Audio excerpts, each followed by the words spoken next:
Today's reading is taken from the Gospel of Mark, chapter 8, verses 30 to 38. This passage marks a key turning point in Mark's Gospel. Jesus has just asked Peter, "Who do you say I am?" And Peter responds, "You are the Messiah."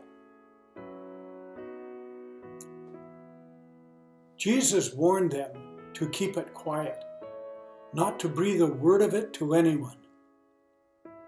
He then began explaining things to them.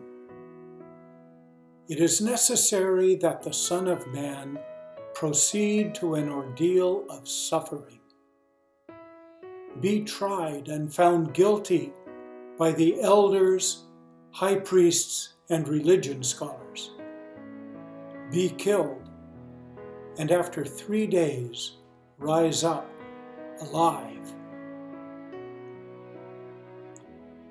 He said this simply and clearly, so they couldn't miss it. But Peter grabbed him in protest, turning and seeing his disciples wavering, wondering what to believe.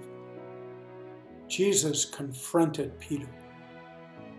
"Peter, get out of my way. Satan, get lost. You have no idea how God works." Calling the crowd to join his disciples, he said, "Anyone who intends to come with me has to let me lead. You're not in the driver's seat, I am. Don't run from suffering, embrace it. Follow me, and I'll show you how." Self-help is no help at all.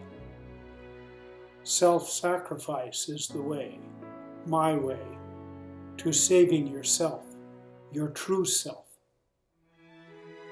What good would it do to get everything you want and lose you, the real you? What could you ever trade your soul for? If any of you are embarrassed over me, and this too is part of our story, a key part of our story.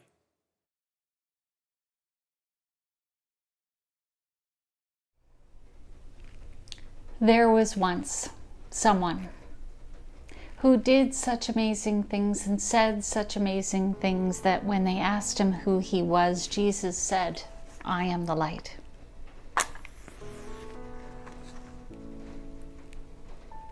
This light began to travel in all the places Jesus had visited, in all the people that Jesus had talked to. This light is found in our beautiful creation. This light is in my heart and in your heart. This light calls us beloved and beautiful, children of the light. Hello, beautiful people. You are finding me again here in my dining room. It's been about a year since we gathered together in person. I have experienced this time with the Fairfield community as one that has been tender and open-hearted, filled with compassion, love, and commitment.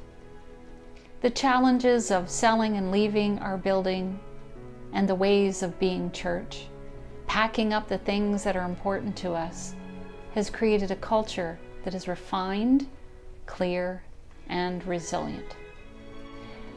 We continue to be more interested in the questions more than the answers. I'm reminded of the line from Mary Oliver's poem, "While the man who has only questions to comfort himself makes music." We have a story, one that forms and informs us, giving us, as Gay would say, gifts of joy, meaning, and grace. We have rituals that help us to focus, such as light liturgy, contemplation, music, and prayer. And we have each other. A community that holds us gently as we evolve and grow. At the end of things, we are named and claimed and called beloved, just as we are. The gift of having 30 minutes to do anything, this is due to how much screen time we can deal with and or endure our meeting times due to gathering rules. It has focused us to get to the heart of things. Through listening to the community, the voice of God, and the still small voice that guides us, we have tried some things, learned some things, and what has come forward is beautiful, creative, and I believe closer to who we are called to be, a community of practice.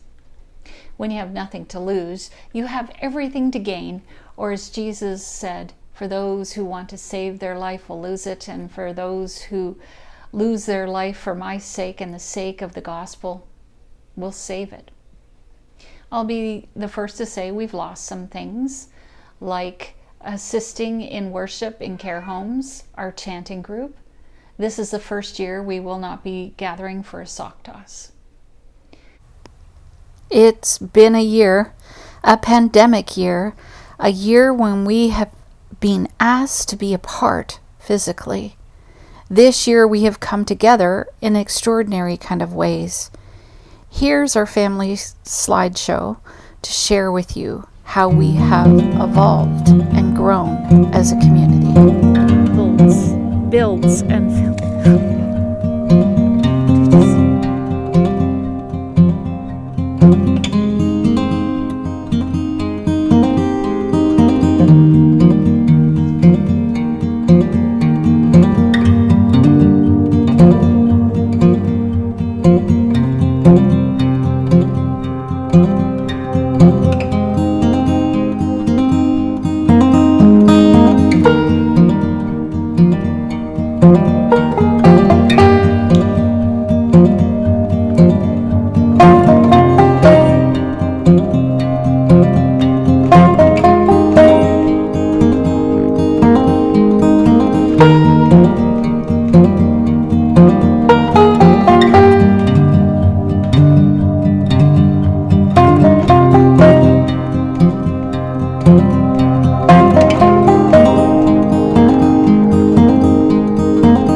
created resources for you, for your practice at home, your church at home, to use as you feel called.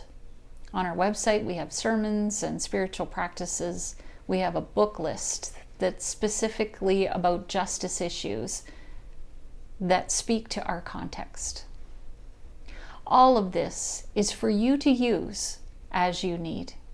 Special thanks to our beloved care callers. Thanks so much for caring and loving one another. We have sustained our community connection through the Greater Victoria Acting Together. There are too many people to thank today who have been willing to share their gifts. Wow.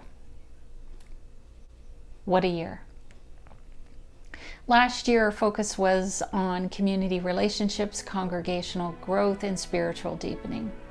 This year, I think we have more to explore around those very three important things: community relationships, congregational growth, and spiritual deepening.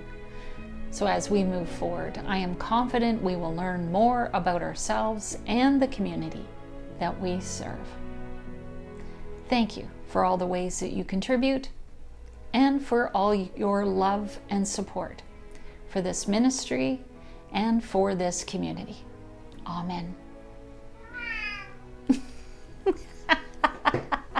What's that, Sophie? What's that, Sophie?